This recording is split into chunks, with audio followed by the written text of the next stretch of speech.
Hello everyone, welcome to ओकुल India के सबसे अफोर्डेबल लर्निंग प्लेटफॉर्म में आप सभी लोगों का एक बार फिर से बहुत बहुत स्वागत है। 22 अक्टूबर 2024, ट्यूसडे यानी मंगलवार का दिन, और इंडियन एक्सप्रेस न्यूज़ एनालिसिस की आईना सीरीज़ लेकर मैं शांतनु सनवाल एक बार फिर से आपके सामने हाजिर हूँ। तो चलिए शुरू करते हैं। आज के न्यूज़पेपर पर चलें उससे पहले आप लोगों को मैं एक बार फिर से ये महत्वपूर्ण जानकारी देना चाहूँगा कि हमारा जो सी सेट की लाइव क्लासेस का बैच चल रहा है, 5 अक्टूबर से ये बैच हालांकि शुरू हुआ है। और अभी हम लोगों ने इसमें कुछ बेसिक कॉन्सेप्ट डिस्कस किए हैं और कल से हम लोगों ने इसमें रीजनिंग के टॉपिक से स्टार्ट किए हैं।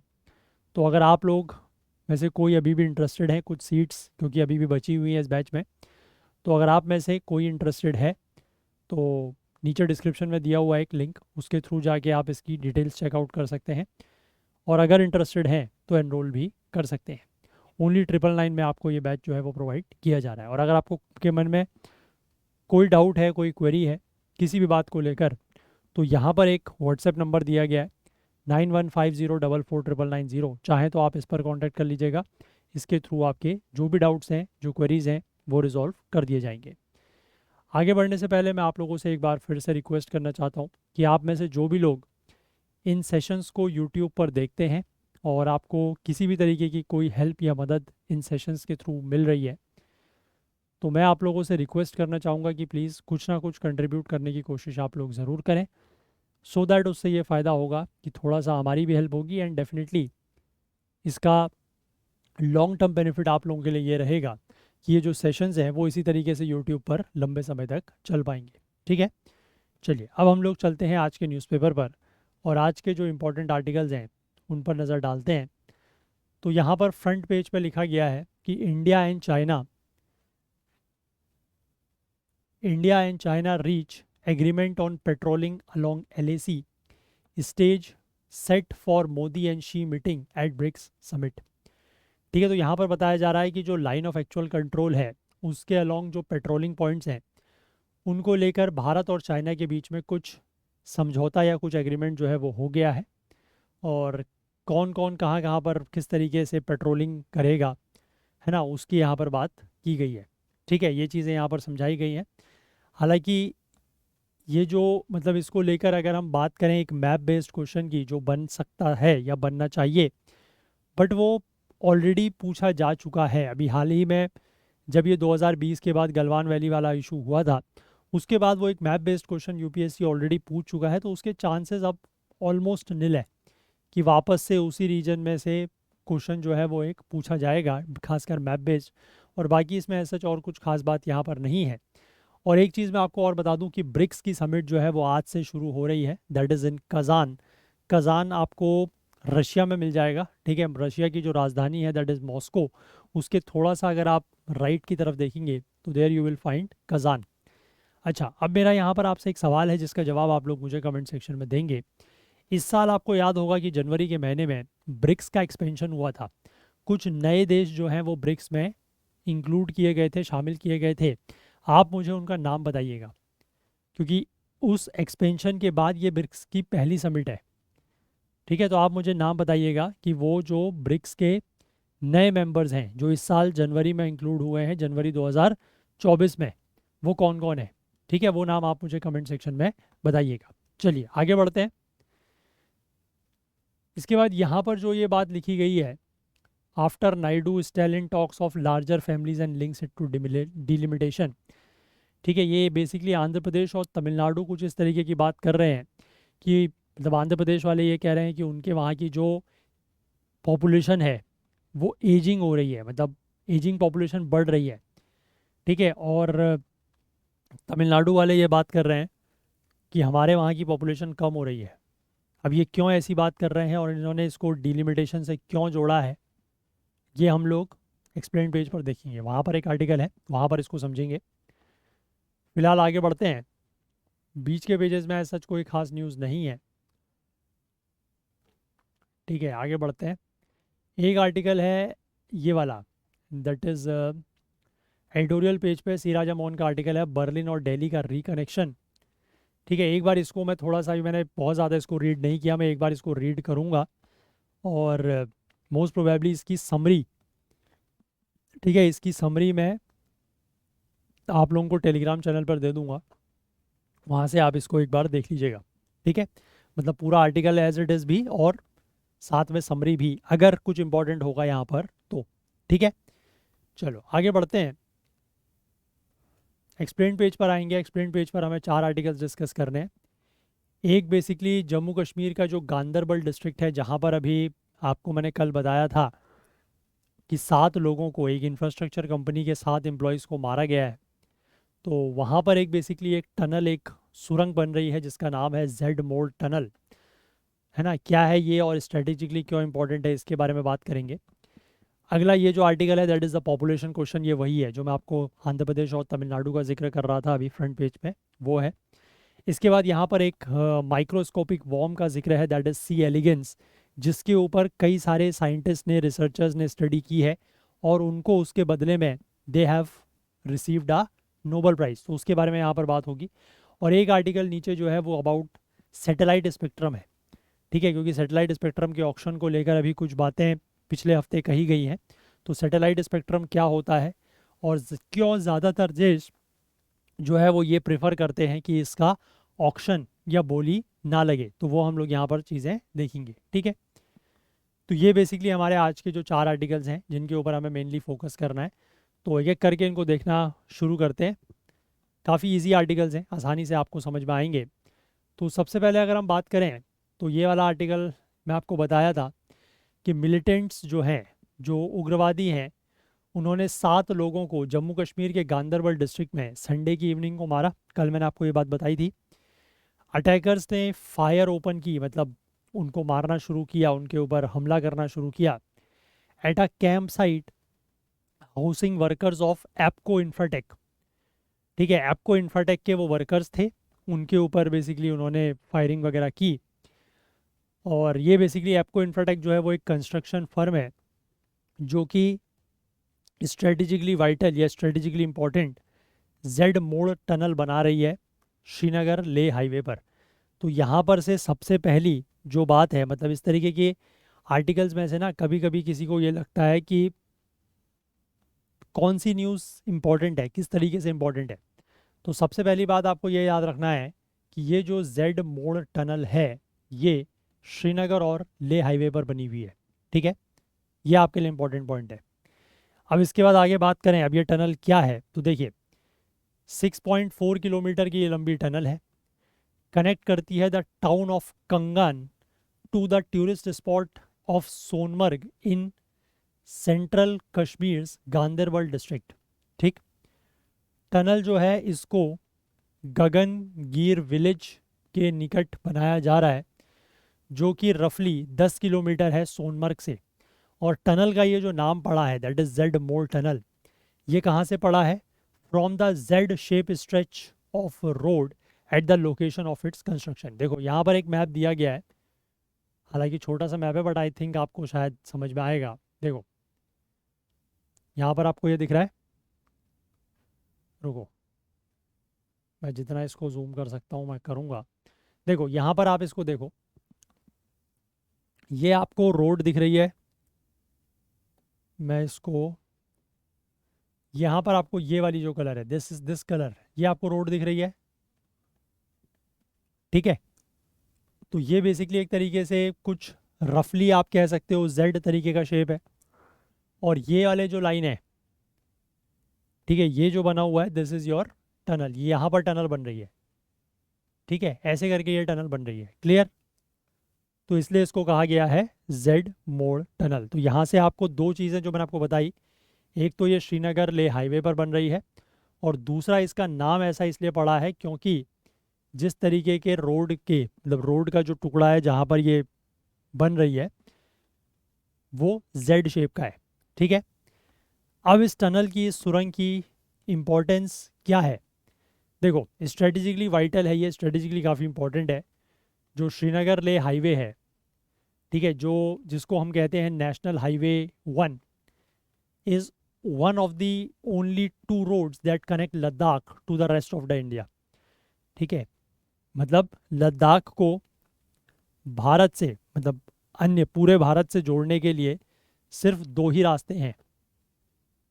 ठीक है, एक तो यही वाला है श्रीनगर लेह हाईवे, और दूसरा है मनाली लेह हाईवे। ठीक है, नेशनल हाईवे नंबर 1, राष्ट्रीय राजमार्ग 1 और राष्ट्रीय राजमार्ग 3, नेशनल हाईवे 1, नेशनल हाईवे 3, ये दो ही है, ये ध्यान रखना। अब जो ये जेड मोर टनल है is a part of the larger Zoji La tunnel project, ये भी याद रखना। ठीक, ये जो जेड मोर टनल है ये एक बड़े प्रोजेक्ट का हिस्सा है, वो बड़ा प्रोजेक्ट है जोजिला टनल प्रोजेक्ट। ठीक है, उसमें बेसिकली क्या है कि वो एक मतलब उस प्रोजेक्ट में ये है जोजिला टनल प्रोजेक्ट में कि ऑल वेदर कनेक्टिविटी प्रोवाइड करनी है बिटवीन श्रीनगर, द्रास, कारगिल एंड लेह। ठीक है, जो नेशनल हाईवे 1 है उसमें इन 4 जगहों को जोड़ते हुए इनके बीच में all weather connectivity, all weather का मतलब है कि जैसे अदरवाइज नहीं तो क्या होता है कि सर्दी वगैरह के समय में ना जो सड़कें वगैरह है खासकर पहाड़ों की, ठीक है, वहाँ पर काफ़ी ज़्यादा स्नोफॉल हो जाता है, लैंडस्लाइड्स वगैरह हो जाती हैं बारिश के समय में, है ना। और तो उन सब से बचने के लिए एक ऑल वेदर कनेक्टिविटी या ऑल वेदर रोड्स जो हैं वो यहाँ पर बनाई जा रही हैं। ठीक है, समझ गए बात।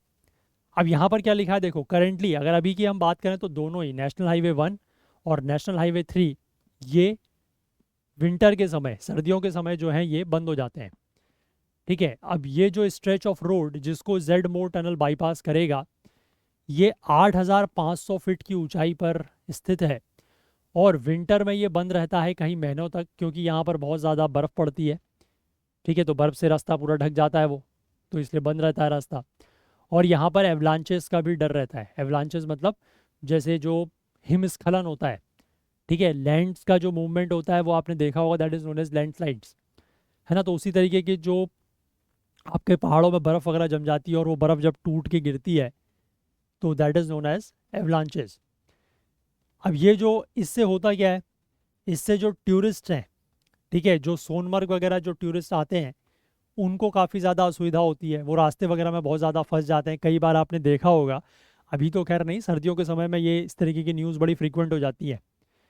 ठीक है, कि इस नेशनल हाईवे पर गाड़ियों की लंबी कतारें लगी हुई हैं, लोग 2-2 3-3 दिन से जो है वो रास्तों में ही फंसे हुए हैं। ठीक है, सड़कों में बहुत ज़्यादा बर्फ़ जमी हुई है, ऐसा हो जाता है वो उस समय पे। और साथ ही साथ अगर लद्दाख हमारे ट्रूप्स भेजने हैं या सप्लाईज भेजनी है तो वो भी कहीं ना कहीं प्रभावित होती हैं।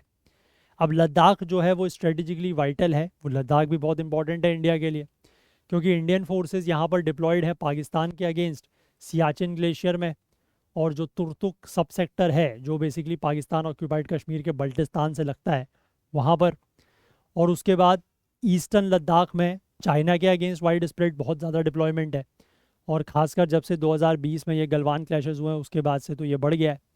ठीक है, अब जो जोजिला टनल प्रोजेक्ट है जिसमें 14 किलोमीटर की लंबी अंडर कंस्ट्रक्शन टनल है जोजिला में, जो कि कश्मीर वैली के सोनमर्ग को मिलाएगी कहाँ से, लद्दाख के द्रास से। ठीक है, और इसमें बेसिकली क्या होगा कि ट्रूप्स का ट्रांसपोर्टेशन सप्लाई हो सकती है रोड के थ्रू ऑल ईयर राउंड। ठीक है, तो this will make it easier to mobilise forces in times of need. अगर कभी फोर्सेस को एक जगह से दूसरी जगह मोबिलाइज करना हो, है ना, लाना ले जाना हो, तो उसमें थोड़ा सा आसानी होगी, और साथ ही साथ एयर ट्रांसपोर्टेशन की कॉस्ट जो है वो भी कम होगी। अदरवाइज़ तो फिर अगर कभी मान लीजिए फोर्सेस को एक जगह से दूसरी जगह ले जाना है तो एयर ट्रांसपोर्टेशन का यूज़ करना पड़ता है। ठीक है, इसके बाद आगे लिखा है currently the army relies on transport aircraft for the air force from the air force for maintaining its forward locations toward the line of control. ठीक है, अदरवाइज वही होता है कि आर्मी जो है वो एयरफोर्स के ऊपर निर्भर हो जाती है एयर ट्रांसपोर्ट के थ्रू जाने के लिए, है ना।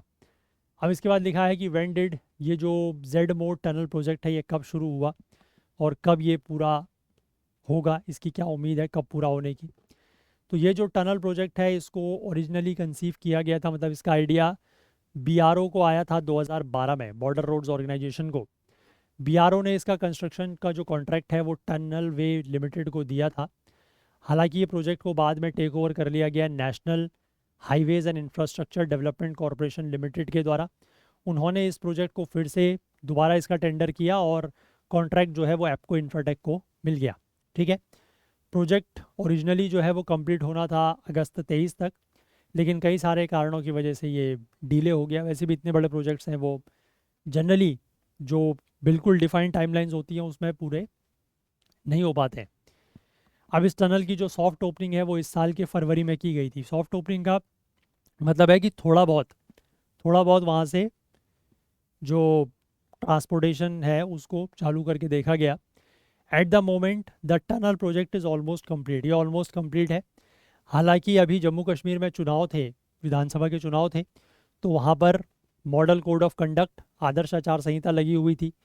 उस वजह से इसका जो इनॉग्रेशन है, जो उद्घाटन है, वो डिले हुआ है। और अब वहाँ के इलेक्शंस वगैरह हो चुके हैं, पूरी प्रोसेस प्रक्रिया पूरी हो गई है, नई सरकार भी बन गई है, नए मुख्यमंत्री ने शपथ भी ले ली है। तो अब हो सकता है कि इसका उद्घाटन वगैरह हो जाए। अब जो जोजीनाल टनल वाला प्रोजेक्ट है, इसको बनाया जा रहा है मेघा इंजीनियरिंग के द्वारा, और एक्सपेक्टेड है कि ये दिसंबर 2026 तक, मतलब अभी भी लगभग 2 सवा 2 साल के आसपास का समय लगेगा, और तब तक उम्मीद है कि ये भी पूरा हो जाएगा। ठीक है, यहाँ पर बेसिकली आपको जो ये इमेज दिखाई गई है, ये जेड मोर टनल के ही कंस्ट्रक्शन की है, सितंबर 2021 की।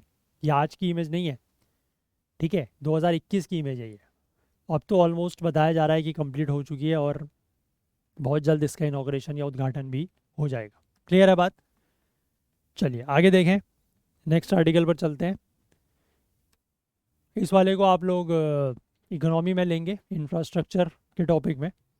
ठीक है, चलो नेक्स्ट आर्टिकल की अगर बात करें तो द पॉपुलेशन क्वेश्चन। अब ये क्या है, स्टार्टिंग में मैंने आपको हल्का सा इसका एक रेफरेंस तो दिया ही, बट डिटेल में अब यहाँ पर देखिए।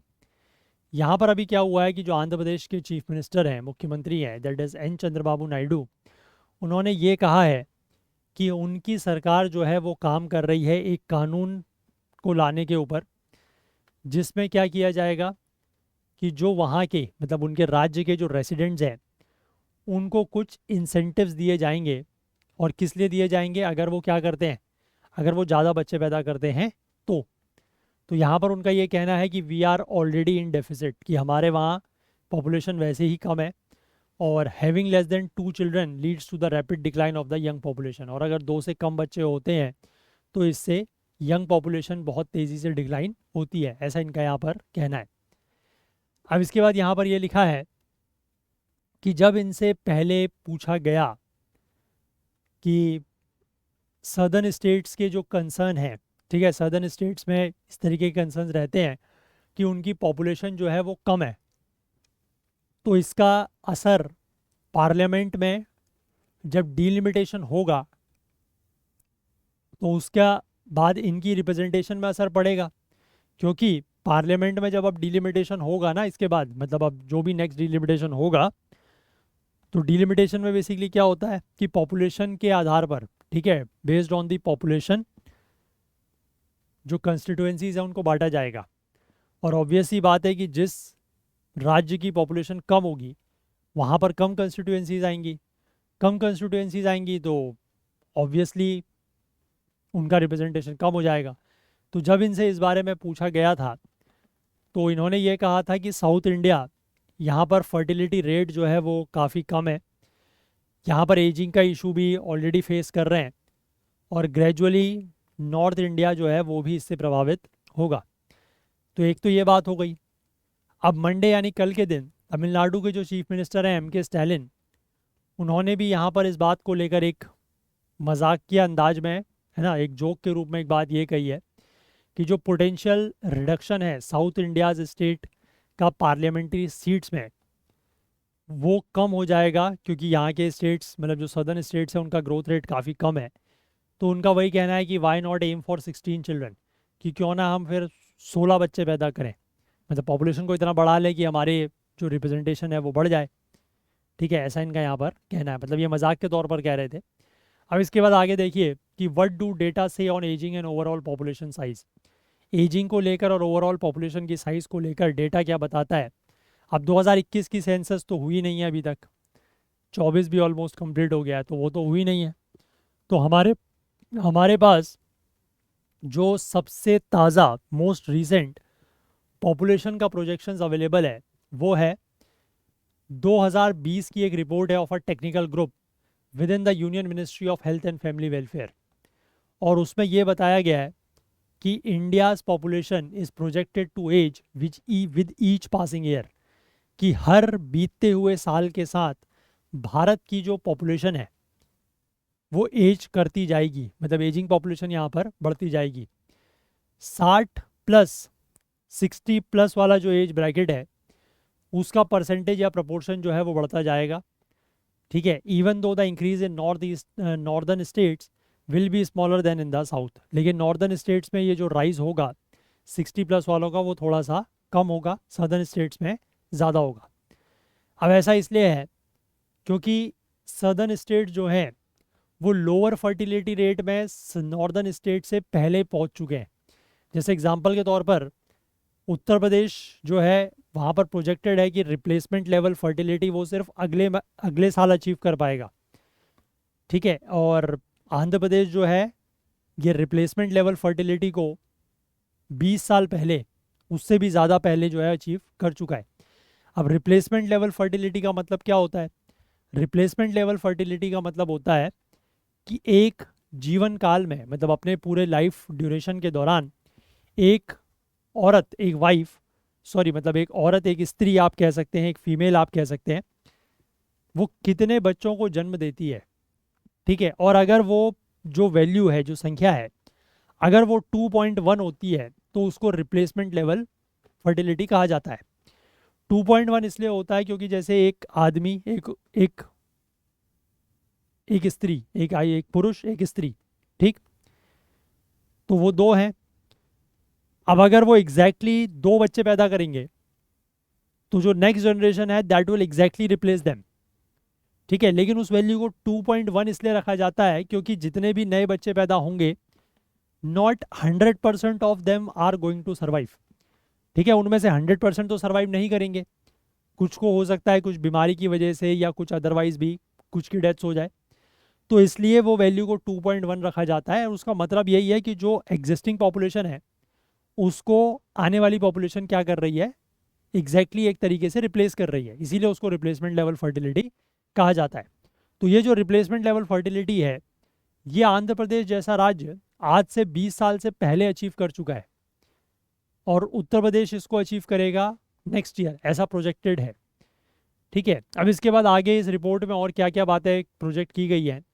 इसमें यह कहा गया है कि 2011 से लेकर 2036 के बीच के जो 25 साल हैं उसमें भारत की पॉपुलेशन जो है वो 31 करोड़ बढ़ेगी और उसमें से लगभग आधी 17 करोड़ के आसपास सिर्फ 5 राज्यों में जुड़ेगी, वो हैं बिहार, यूपी, महाराष्ट्र, वेस्ट बंगाल और मध्य प्रदेश।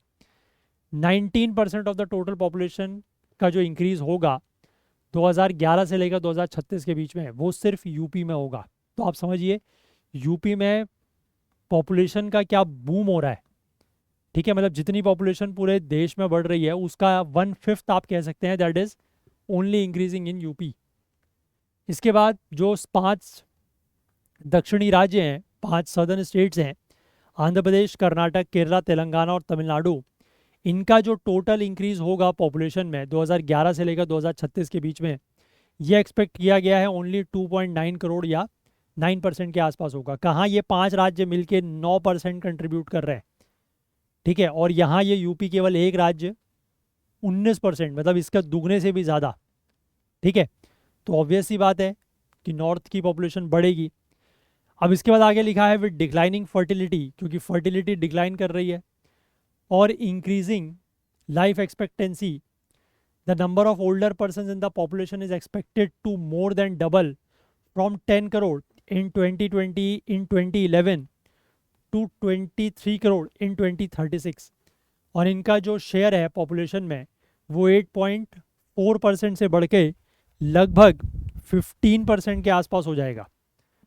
ठीक है, मतलब एक तो ऑब्वियस ही बात है कि फर्टिलिटी रेट कम हो रहा है, तो मतलब क्या हो रहा है कि जो यंगर पॉपुलेशन है वो कम आ रही है। ठीक है, यंगर बर्थ्स कम हो रहे हैं। और दूसरा ये है कि जो पॉपुलेशन बढ़ रही है, मतलब जिसकी एज बढ़ रही है, तो वो हो रहा है, क्या बोलते हैं, लाइफ एक्सपेक्टेंसी बेहतर है ना, क्योंकि आजकल मेडिकल फैसिलिटीज़ वगैरह बेहतर हैं, ये सब चीज़ें हैं, तो उसकी वजह से लाइफ एक्सपेक्टेंसी बढ़ रही है। तो उसकी वजह से जो ओल्डर एज पॉपुलेशन होगी, मतलब 60 प्लस एज वाला जो ब्रैकेट है, उनकी संख्या बढ़ रही है। और वो कितना एक्सपेक्टेड है कि 10 करोड़ जहाँ 2011 में थी वो बढ़ के 2036 में एक्सपेक्टेड है कि 23 करोड़ हो जाएगी। और अगर हम परसेंटेज टर्म्स में बात करें तो 8.4% था 2011 में, बढ़ के 15% के आसपास हो जाएगी 2036 में।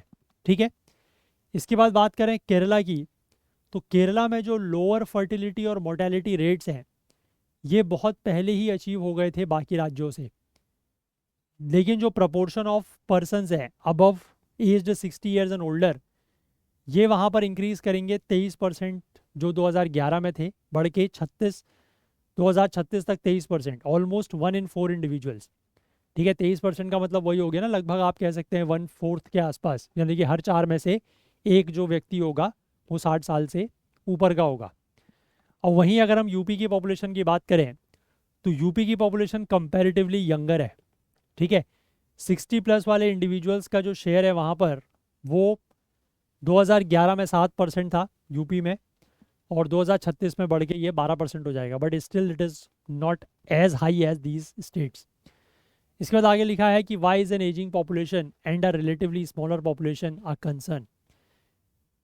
तो एजिंग पॉपुलेशन और स्मॉलर पॉपुलेशन वाकई में चिंता का विषय क्यों है? तो यहाँ पर एजिंग पॉपुलेशन की बात जो चंद्रबाबू नायडू है उन्होंने कही, स्मॉलर पॉपुलेशन की बात जिसको M.K. स्टैलिन तमिलनाडु के CM ने रेफ़र किया, ये दोनों अलग अलग कंसर्न्स हैं। अगर आप बात करें कि 2/3 ऑफ द टोटल पॉपुलेशन अगर वर्किंग एज ब्रैकेट में है तो ये तो फ़ायदा है, ये तो डिविडेंड है ना, क्योंकि डिपेंडेंसी रेशियो जो है वो 50% से कम होगा। डिपेंडेंसी रेशियो का मतलब है the percentage of population that is not earning and is dependent on others, कि मतलब कितनी पॉपुलेशन जो कुछ नहीं कमा रही है और दूसरे के ऊपर निर्भर है। तो डिपेंडेंसी रेशियो ऑब्वियस सी बात है 50% से कम होगा अगर वर्किंग एज पॉपुलेशन 2/3 है तो। ठीक, अब डिपेंडेंसी जो है वो भी दो तरीके की होती है। एक तो उनकी जो बच्चे हैं 15 साल से कम के, वो भी नहीं कमा रहे हैं। ठीक है, और दूसरी होती है जो 60 साल से ज़्यादा के हैं उनकी। ठीक है, क्योंकि वो भी अब ओल्ड एज में आ चुके हैं तो वो भी नहीं कमा रहे, तो डिपेंडेंसी उनकी भी है। अब इसके बाद आगे लिखा है कि a high percentage of aging population does imply that the state may have to spend more on taking care of this growing population। अब एजिंग पॉपुलेशन की जो परसेंटेज बढ़ रही है इसका मतलब ये है कि राज्यों को क्या करना पड़ेगा, इस ग्रोइंग पॉपुलेशन की केयर करने के लिए ज़्यादा खर्चा जो है वो करना पड़ेगा। अब ये जो the total population of the state being lower, जो लोअर वाली स्थिति है to other states is different, वो एक अलग इशू है। ठीक है, कि किसी राज्य की पॉपुलेशन जो है वो दूसरे राज्य से कम है। अब ये इशू जो है वो शार्प फोकस में आया पब्लिक डिस्कशन में जब इलेक्टोरल बात होती है, इलेक्टोरल डिलिमिटेशन की, जहाँ पर इस तरीके के मतलब चिंताएं जाहिर की गई हैं कि सदर्न स्टेट्स में क्या होगा कि उनको इसकी भरपाई या नुकसान झेलना पड़ेगा, क्योंकि लोकसभा में उनकी सीट्स जो हैं वो क्या हो जाएंगी, कम हो जाएंगी। ठीक है, for having made the demographic transition before the north, क्योंकि उन्होंने नॉर्थ से पहले डेमोग्राफिक ट्रांजिशन पहले कर लिया है ना, तो उसका इनको एक तरीके से मतलब होना तो इसका, मिलना तो इसका रिवॉर्ड चाहिए था, बट रिवॉर्ड मिलेगा नहीं। They will be penalised for this, क्योंकि डिलिमिटेशन पॉपुलेशन के बेस पर होगा, है ना। अब इसके बाद आगे लिखा है कि so do government policies to boost fertility as Naidu mentioned work. क्या जिस तरीके की पॉलिसी की बात नायडू कर रहे हैं पॉपुलेशन को बढ़ाने को लेकर, है ना, या फर्टिलिटी को बूस्ट करने को लेकर, क्या उस तरीके की पॉलिसीज काम करती हैं? तो इसको लेकर यहाँ पर नायडू ने रेफ़र किया है कुछ देशों को, जैसे कि जापान, चाइना और कुछ देश यूरोप के, जो एजिंग पॉपुलेशन के साथ संघर्ष कर रहे हैं, स्ट्रगल कर रहे हैं। लेकिन ऐसा कोई रियल एविडेंस नहीं है कि that people who have reached a certain level of prosperity and education can be incentivise to have more babies. यानी कि कुछ लोग, है ना, यानी कि एक जो पॉपुलेशन है वो एक लेवल ऑफ प्रॉस्पेरिटी तक पहुंचने के बाद, एक लेवल ऑफ एजुकेशन तक पहुंचने के बाद ऐसा नहीं होगा कि आप उनको किसी तरीके के कोई इंसेंटिव्स बेसिकली एक तरीके के लालच हैं, है ना, एक तरीके का लोभ है ना, तो आप उनको किसी तरीके का ऐसा लालच देने की कोशिश करें थ्रू इंसेंटिव्स और वो ज़्यादा बच्चे पैदा करने लगे, ऐसा होगा लगता नहीं है। और इसको लेकर कोई ऐसे एविडेंस भी नहीं है। इसके बाद यहाँ पर कुछ एक्सपर्ट्स हैं, इनका ये कहना है कि ये जो इस तरीके की पॉलिसीज़ हैं जिनको प्रो नेटलिस्ट पॉलिसीज़ कहा जाता है, इनकी सक्सेस बहुत कम है। ठीक है, वर्चुअली पूरी दुनिया में कहीं भी ऐसा नहीं है, चाहे आप जापान की बात कर लें, चाइना, कोरिया, फ्रांस एक्सेट्रा, वहाँ पर भी ऐसा कहीं नहीं हुआ कि जो प्रो नेटलिस्ट पॉलिसीज़ हैं उन्होंने काम किया हो। प्रो नेटलिस्ट पॉलिसी, नेटल का मतलब होता है रिलेटेड टू चाइल्ड, ठीक है, यंग वंस। तो प्रो नेटल्स मतलब उनके फेवर की जो पॉलिसीज़ हैं कि ज़्यादा बच्चे पैदा किए जाएं, तो ऐसी कोई पॉलिसी अगर बनाई जाती है तो उस पॉलिसी ने आज तक कहीं पर भी ऐसा कोई काम नहीं किया है। सिर्फ एक जगह जहाँ पर इस तरीके की पॉलिसीज़ ने कुछ असर डाला है कुछ हद तक, that they did not allow the fertility rate, और वहाँ पर भी असर ये डाला है कि उन्होंने फर्टिलिटी रेट को बहुत कम स्तर तक गिरने नहीं दिया है, वो जगह हैं स्कैंडिनेवियन कंट्रीज़। ठीक है, चलो कमेंट्स में आप मुझे बताइएगा कि स्कैंडिनेवियन कंट्रीज़ कौन सी होती है, हमने बहुत बार डिस्कस किया हुआ है, ये भी आप मुझे कमेंट्स में बताइएगा। ठीक है, अब यहाँ पर जो पॉलिसीज़ हैं वो जनरली किस तरीके की थी? फैमिली सपोर्ट दिया जाता था, चाइल्ड केयर सपोर्ट दिया जाता था, है ना, जेंडर इक्वलिटी, पैटर्निटी लीव्स, इस तरीके के सपोर्ट्स वहाँ पर दिए जाते थे। लेकिन यहाँ पर ये लिखा है कि even giving financial support doesn't do enough to encourage families to have more babies. कि आप परिवारों को किसी तरीके की कोई फाइनेंशियल सपोर्ट देते हैं, कोई आर्थिक मदद करते हैं, उसके बाद भी ऐसा नहीं होगा कि वो ज़्यादा बच्चे पैदा करने लगेंगे। अब why do statements like the ones made by Naidu matter? अब नायडू ने जो स्टेटमेंट यहाँ पर दिया है, जो बयान दिया है, वो क्यों मैटर करता है, क्यों मायने रखता है? तो इसको लेकर ये लिखा है कि इस तरीके के स्टेटमेंट जो हैं वो डिमॉन्स्ट्रेट करते हैं the stark turnaround on the stand taken by politicians. ठीक है, पॉलिटिशियंस के द्वारा जो उन्होंने अपना एक स्टैंड लिया हो, उसमें वो किस तरीके से टर्न अराउंड करते हैं, मतलब अपनी बात से पलट जाते हैं। स्पेशली जो सदर्न स्टेट से पॉलिटिशियन होते हैं, और जब पॉपुलेशन का क्वेश्चन आता है तो वो कैसे बात से पलट जाते हैं, ये उस चीज़ को डेमोन्स्ट्रेट कर रहा है। 5 दशक पहले जो मेन कंसर्न था इंडिया के सामने वो क्या था? रैपिड पॉपुलेशन ग्रोथ, कि हमारी जो जनसंख्या है वो बहुत तेज़ी से बढ़ रही थी। ठीक है, फर्टिलिटी का जो लेवल था वो बहुत तेज़ था। फर्टिलिटी मतलब वही कि एक महिला कितने बच्चों को जन्म देती है, वो बहुत ज़्यादा था। अब ये सिचुएशन जो है वो, मतलब एक समय पे ये सिचुएशन इतनी ख़राब लग रही थी कि कई सारे लोग इस बात को लेकर मतलब आशंका जताते थे कि क्या भारत के पास इतना खाना हो पाएगा कि जितनी यहाँ की पॉपुलेशन है उसका पेट उससे भर पाए। लेकिन फिर जैसे जैसे समय बीतता गया, इंडिया ने जो है इस पॉपुलेशन ग्रोथ की जो स्पीड थी या पेस थी उसको थोड़ा सा कंट्रोल किया, है ना, और इस अचीवमेंट को लीड किया कई सारे सदर्न स्टेट्स ने। आंध्र प्रदेश ने replacement level of fertility that is an average of 2.1 children पर वुमेन, इसको 2004 में अचीव कर लिया, और ऐसा करने वाला ये 5वां राज्य था।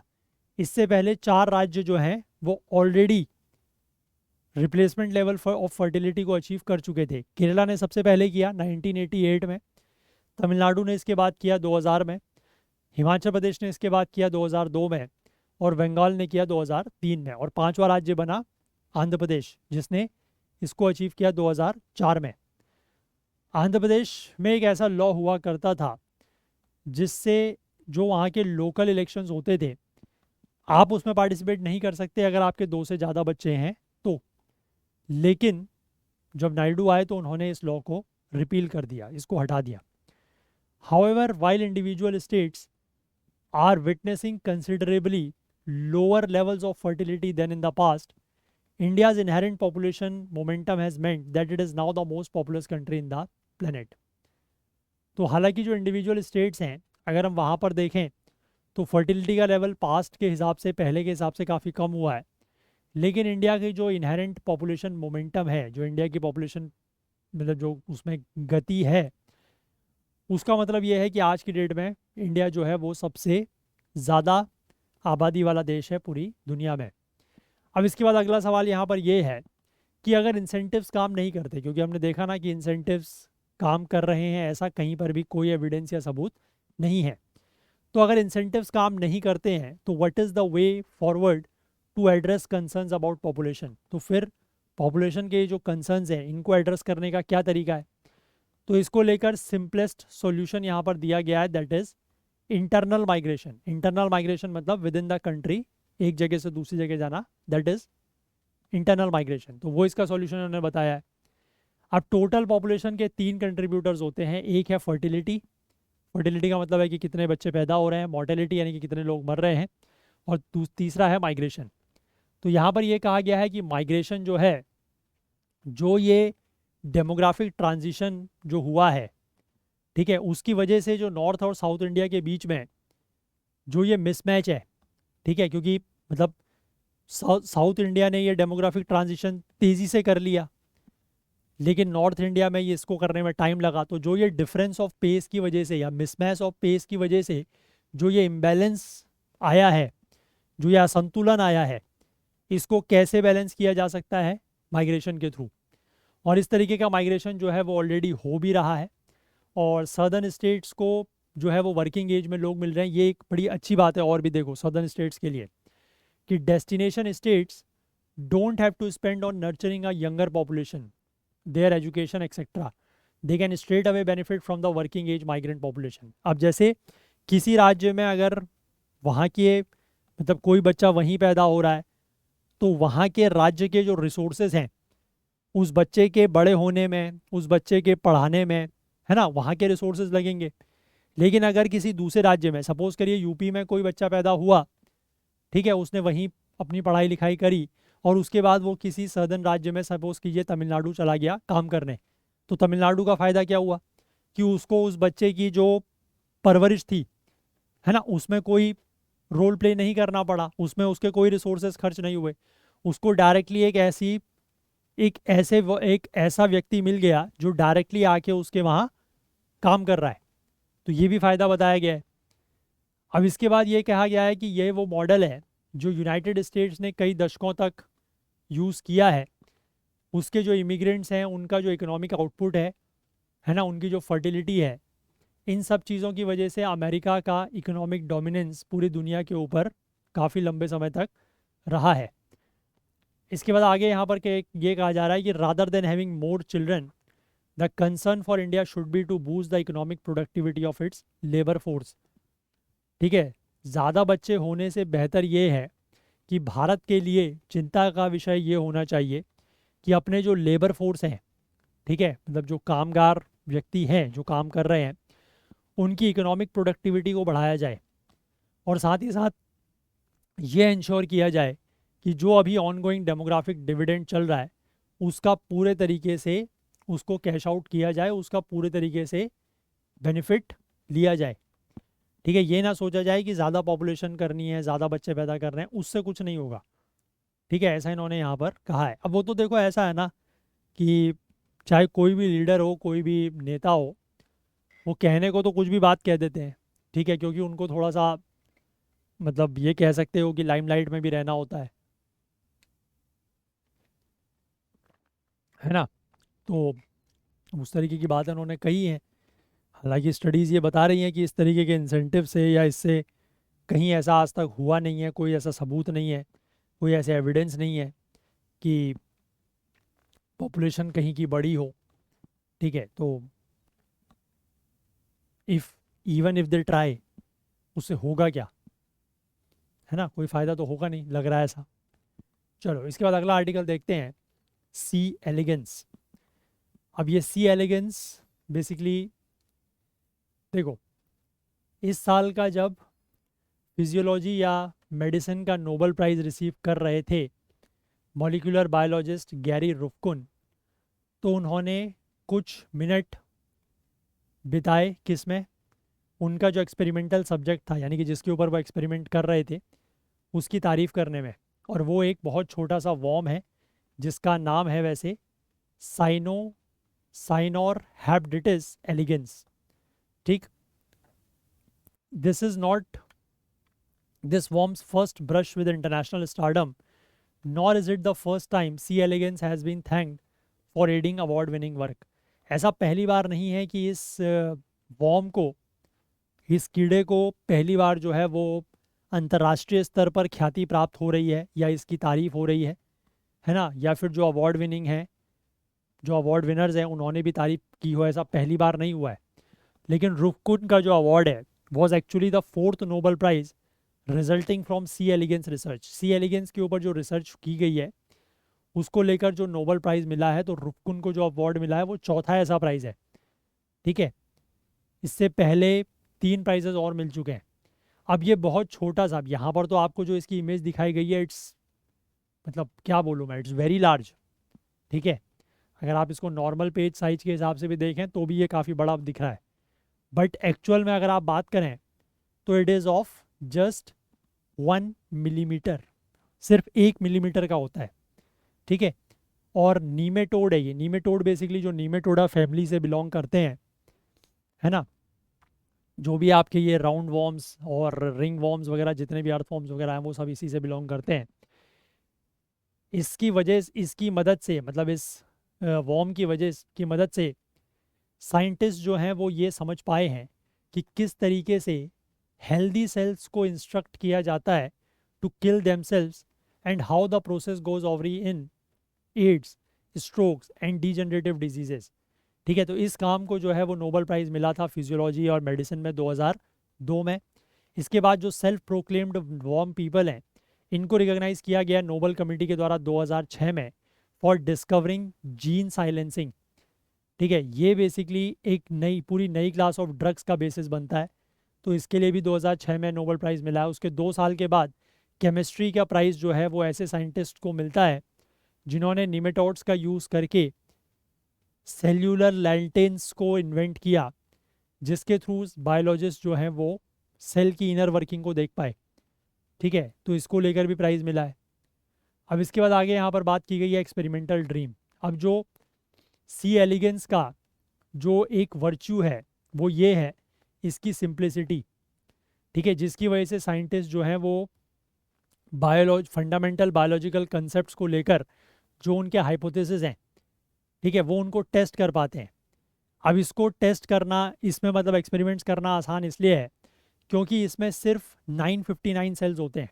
ठीक है, और मैनेजेबल नंबर में है। अगर हम कंपेयर करें हमारी बॉडी से तो we have trillions of cells. अब उतने सारे सेल्स को मैनेज करना इज़ नॉट पॉसिबल, लेकिन इसकी बॉडी में सिर्फ 959 सेल्स होते हैं। हालांकि 1 मिलीमीटर का ही होता है, फिर भी 959 सेल्स होते हैं और उनको मैनेज करना आसान है। ठीक है, तो हर सेल को साइंटिस्ट ने क्या किया हुआ है, एक नाम दिया हुआ है। And they have also charted from fertilisation to death, और उन हर सेल को फर्टिलाइजेशन से लेकर डेथ तक उनका चार्ट बनाया जाता है। ठीक है, हर सेल की जो डेस्टिनी है इज ईजी टू मैप, क्योंकि जो वॉर्म्स हैं they become translucent under the light of a microscope and cycle through all developmental stages in about 3 days। मतलब इनकी जो लाइफ साइकिल है पूरे हर डेवलपमेंट की वो सिर्फ 3 दिन की है। अब ये जो निमेटोड है that was the first animal to have its genome entirely decipher. इसका पूरा का पूरा जीनोम डिसाइफर कर लिया गया था। ऐसा करने, मतलब ऐसा जिस एनिमल पर किया गया वो पहला एनिमल था ये 1998 में, है ना। और मतलब उसके कई सालों के बाद फिर फ्लाइज और माइस के ऊपर भी ऐसा किया गया। ये वॉर्म जो है वो इनएक्सपेंसिव है, इसको स्टोर करना आसान है, और ये एंटायरली सेल्फ सफिशिएंट है जब रिप्रोडक्शन की बात आती है तो। क्योंकि जो इसकी फीमेल एलिगेंस है उनमें फंक्शनल स्पर्म होता है। ठीक है, जिसका इस्तेमाल वो खुद को इंसेमिनेट करने के लिए कर सकते हैं। मतलब इनका रिप्रोडक्शन एक तरीके से आप कह सकते हैं it's a kind of asexual reproduction तो है ही है, बट सिंगल बॉडी से हो जा रहा है क्योंकि फीमेल्स में ही फंक्शनल स्पर्म होता है। ठीक है, तो उसके थ्रू वो खुद को इंसेमिनेट कर लेते हैं, मतलब मेल फीमेल दोनों की ज़रूरत नहीं पड़ती। तो ये भी इनका एक फ़ायदा है, सेल्फ सफिशिएंट इन रिप्रोडक्शन। ठीक है, तो ये जो छोटे छोटे पॉइंट्स यहाँ पर दिए गए हैं ना, इसको ध्यान रखिएगा। जैसे कि मतलब स्टेटमेंट के फॉर्म में जब क्वेश्चन अगर आया तो ये आ सकता है कि सी एलिगेंस को लेकर या सी एलिगेंस से के ऊपर की गई स्टडी को लेकर अभी तक कितनी बार नोबेल प्राइज़ दिए गए हैं, तो इट इज़ 4 टाइम्स। इस बार जो दिया गया है वो चौथा था, तो 4 टाइम्स हो गया। इसके बाद सी एलिगेंस की ये वाली प्रॉपर्टी, ठीक है, कि ये रिप्रोडक्शन में सेल्फ सफिशिएंट होते हैं, ये भी इंपॉर्टेंट पॉइंट है। इसके बाद ये वाला पॉइंट कि इसका जो जीनोम है वो पहली बार डिसाइफर किया गया था, मतलब फर्स्ट एनिमल जिसका जीनोम एंटायरली डिसाइफर हुआ था 1998 में। ठीक है, इसके बाद इनकी जो लाइफ साइकिल है उसके बारे में कि पूरी डेवलपमेंटल साइकिल 3 दिन की होती है। इसके बाद इनके अंदर सिर्फ 59 सेल्स होते हैं, ठीक है, लेस देन, या आप कह सकते हैं फ्यूअर देन 1000 सेल्स होते हैं। इस तरीके के स्टेटमेंट्स बना के क्वेश्चन पूछा जा सकता है, ठीक है। तो थोड़ा सा इस बारे में भी ध्यान दें। क्लियर? चलिए, अब इसके बाद साइंस एंड टेक में आप इसको लेंगे। इसके बाद एक और लास्ट आर्टिकल हम लोग यहाँ पर देखते हैं। ये बात कर रहा है सैटेलाइट स्पेक्ट्रम को लेकर, और क्यों ज़्यादातर देश जो है वो इसके ऑक्शन करने में प्रेफर नहीं करते। देखो, अब यूनियन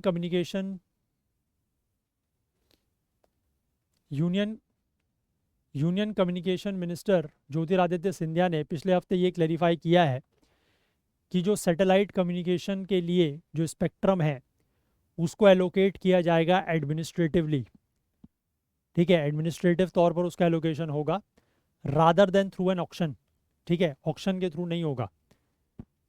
ऑक्शन प्रपोज किया गया था रिलायंस जियो के द्वारा कि उसका ऑक्शन होना चाहिए, लेकिन ऑक्शन यहाँ पर नहीं हो रहा है, ठीक है। अब इसको बेसिकली रिलायंस जियो जैसी कंपनी के कुछ सबसे बड़े राइवल्स, खासकर एलोन मस्क का स्टारलिंक, उनके लिए ये एक बहुत बड़ी जीत मानी जा रही है। हालांकि द फैक्ट ये है कि given the nature of spectrum, satellite spectrum, it is not feasible for any one country to auction it, ठीक है, कि जिस तरीके का सैटेलाइट स्पेक्ट्रम का नेचर होता है तो उस हिसाब से किसी एक देश के लिए ये फिजिबल भी नहीं है कि वो इसको ऑक्शन कर दें।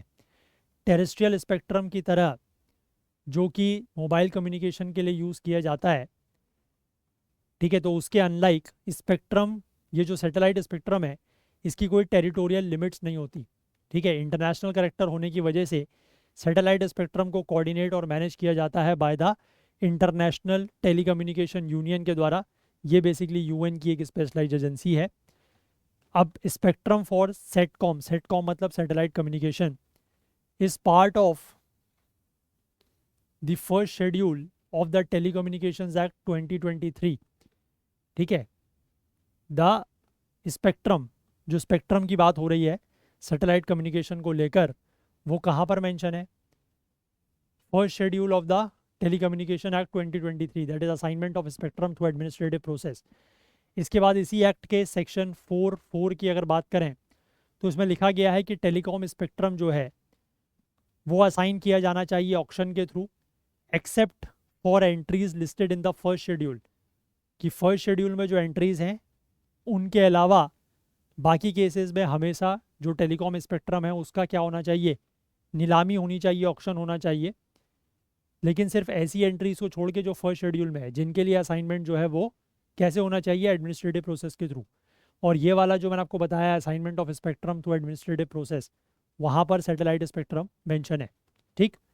अब एडमिनिस्ट्रेटिव प्रोसेस का मतलब ये है इस एक्ट के according, assignment of spectrum without holding N auction, ठीक है, जिसमें बिना ऑक्शन के, बिना नीलामी के जो है वो असाइनमेंट को, ये स्पेक्ट्रम को असाइन कर दिया जाएगा।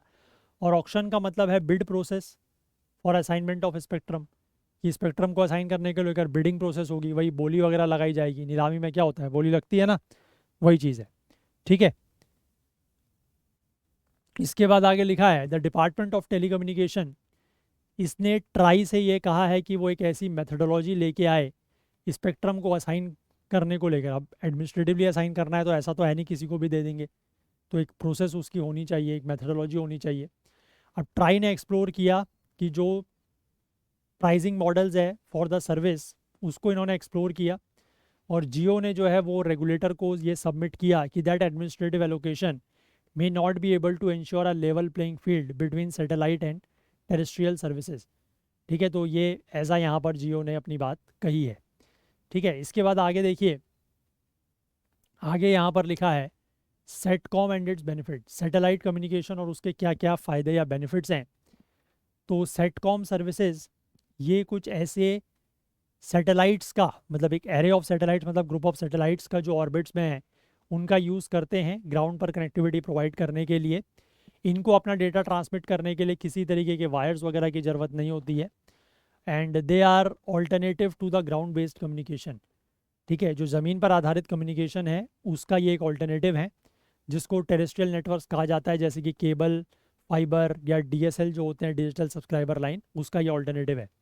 एंड यूज़र्स के लिए जैसे कि होम्स और बिजनेसेस के लिए satellite based communication and broadband services, उसके दो फायदे होते हैं। पहला तो वाइडर कवरेज और दूसरा मोर रेजिलियंट नेटवर्क। ठीक है, हालांकि कभी कभार क्या होता है कि सेटकॉम सर्विसेज की जो लेटेंसी है वो टेरेस्ट्रियल ब्रॉडबैंड नेटवर्क से ज़्यादा हो सकती है। लेटेंसी का मतलब होता है कि जो डेटा पैकेट्स सिग्नल रिसीव हो रहे हैं और जो सिग्नल ट्रांसमिट हो रहे हैं उनके बीच में जो डिले होता है, that is known as a latency period. तो वो कभी कभार ज़्यादा हो सकती है टेरेस्ट्रियल ब्रॉडबैंड नेटवर्क के कंपैरिजन में, लेकिन ये वास्ट एरियाज़ को कवर कर सकते हैं। ठीक है, और इसमें कोई फिजिकल इक्विपमेंट इंस्टॉल करने की भी ज़रूरत नहीं होती।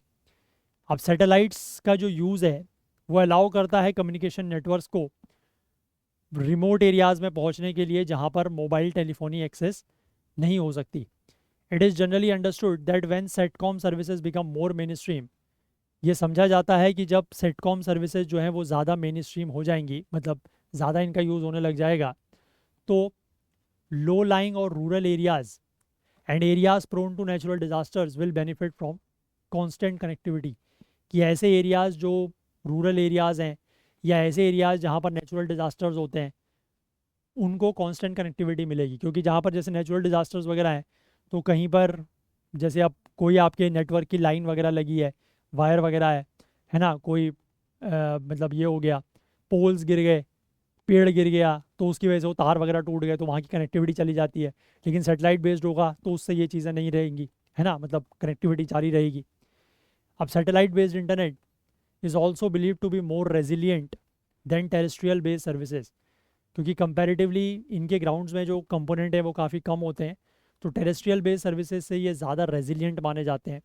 सैटेलाइट कम्युनिकेशन के जो इक्विपमेंट हैं is therefore less likely to sustain damage due to extreme weather events, और एक्सट्रीम वेदर इवेंट्स की वजह से सैटेलाइट कम्युनिकेशंस के जो इक्विपमेंट है उनको डैमेज भी कम होता है।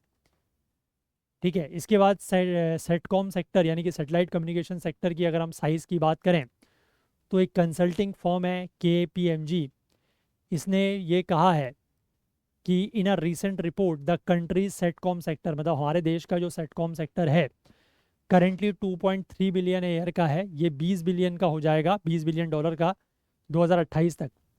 इंडिया जो है वो चौथा है दुनिया में इस सेक्टर में जितना इन्वेस्टमेंट होता है उसके हिसाब से।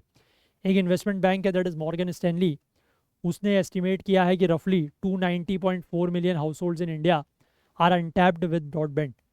ठीक है, कि भारत में इतने घर ऐसे हैं, इतने परिवार ऐसे हैं जहाँ पर ब्रॉडबैंड नहीं है, और इसी वजह से ये एक बहुत बड़ी मार्केट अपॉर्चुनिटी है सैटेलाइट ऑपरेटर्स के लिए।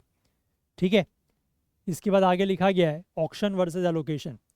अब यहाँ पर स्पेक्ट्रम फॉर टेरेस्ट्रियल नेटवर्क्स और सैटेलाइट कम्युनिकेशन के बीच का जो मुख्य अंतर है उसको समझना ज़रूरी है, और साथ ही साथ ये भी कि why the distinction between allocation and auctioning arises in the first place.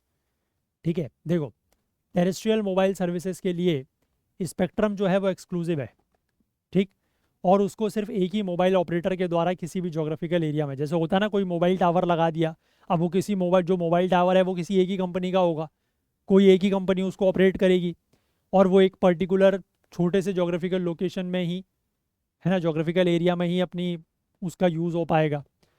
ठीक है, अब इसको किसी और ऑपरेटर के साथ शेयर नहीं किया जाता।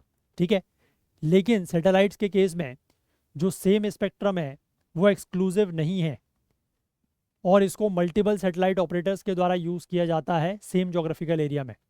और जो जनरल ट्रेंड है इसलिए वो क्या है कि सैटेलाइट स्पेक्ट्रम को एडमिनिस्ट्रेटिवली एलोकेट किया जाता है, इसका ऑक्शन नहीं होता।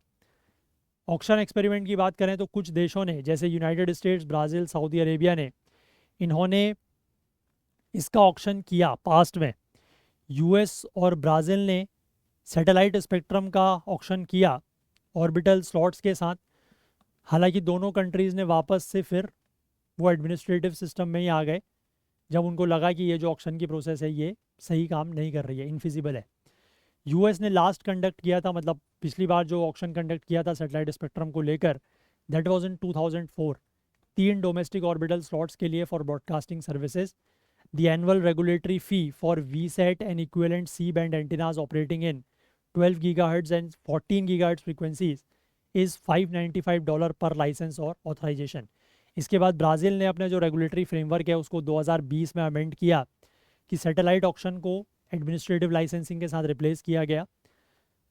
हालांकि सैटेलाइट लैंडिंग राइट्स जो हैं वो एक बिडिंग के थ्रू असाइन किए जाते हैं, लेकिन जो स्पेक्ट्रम यूज़ किया जाएगा सैटेलाइट सर्विसेज के लिए उसको अलग से ऑक्शन नहीं किया जाता। सऊदी अरेबिया ने रिसेंटली सैटेलाइट स्पेक्ट्रम का ऑक्शन किया इन दी एस बैंड, जो कि 2 गीगाहर्ट्ज़ से लेकर 4 गीगाहर्ट्ज़ तक का है, और इसको मोबाइल सर्विसेज के लिए यूज़ किया जाता है एज वेल एज़ एयर और वेदर कंट्रोल एप्लीकेशंस के लिए भी। जो टेक्निकल करेक्टरिस्टिक्स हैं एस बैंड के वो इस तरीके के हैं कि इसको असाइन किया जाता है on an exclusive basis for mobile satellite services. Auction इसलिए कंडक्ट किया जा सकता है क्योंकि ये एक्सक्लूसिवली इसी चीज़ के लिए है, ठीक है। तो इसको ऑक्शन किया जा सकता है और ये उसी तरीके से हो सकता है जैसा स्पेक्ट्रम का ऑक्शन टेरेस्ट्रियल मोबाइल सर्विसेज के लिए होता है, तो इसीलिए उन्होंने वहाँ पर ये किया है, ठीक है। चलो, तो आई होप समझ में आया आर्टिकल, क्लियर है, यस और नो, ठीक है। चलिए, तो यही सारे आर्टिकल्स थे जो आज हमें डिस्कस करने थे, इसलिए हम लोग अपने सेशन को इतना ही रखते हैं। जाने से पहले मैं आप लोगों को एक बार ये याद दिला दूं कि आप में से जो भी लोग 2025 के प्रीलिम्स को टारगेट कर रहे हैं, तो आपके पास इस तरीके की एक टेस्ट सीरीज़ जो है वो डेफिनेटली होनी चाहिए, जिसमें जनरल स्टडीज़, करंट अफेयर्स, सी सेट तीनों ही चीज़ें हों। ओनली 849 रुपीज़ में ये टेस्ट सीरीज़ आपको मिल रही है, तो you must have this kind of test series, very affordable. अगर आप सिर्फ जनरल स्टडीज़ या करंट अफेयर्स की टेस्ट सीरीज़ लेना चाहते हैं तो आपको 699 में मिल जाएगी। सिर्फ जनरल स्टडीज़ लेना चाहते हैं तो 449 में मिल जाएगी। अगर आप सिर्फ करंट अफेयर्स लेना चाहते हैं तो you will have an option at 299, और सिर्फ सी सेट की लेना चाहते हैं जिसमें आपको 10 सी सेट के फुल लेंथ टेस्ट मिलेंगे, ओनली एट 249।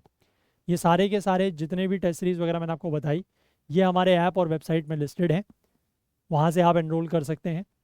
और अगर आपको कोई डाउट है, कोई क्वेरी है किसी भी तरीके की, तो यहाँ पर जो व्हाट्सएप नंबर दिया गया है उस पर आप एक बार कांटेक्ट कर लीजिएगा, जो भी डाउट्स हैं, जो क्वेरीज हैं वो रिजॉल्व कर दी जाएंगी, ठीक है। चलिए, और आप हमारे ऐप को प्ले स्टोर से ज़रूर डाउनलोड करें। अगर आपने हमारे किसी भी वीडियो कोर्स में एनरोल किया हुआ है तो आप ऐप के थ्रू वीडियोस को डाउनलोड करके ऑफलाइन भी देख सकते हैं, किसी भी कोर्स के रिगार्डिंग ये वैलिड है, ठीक है।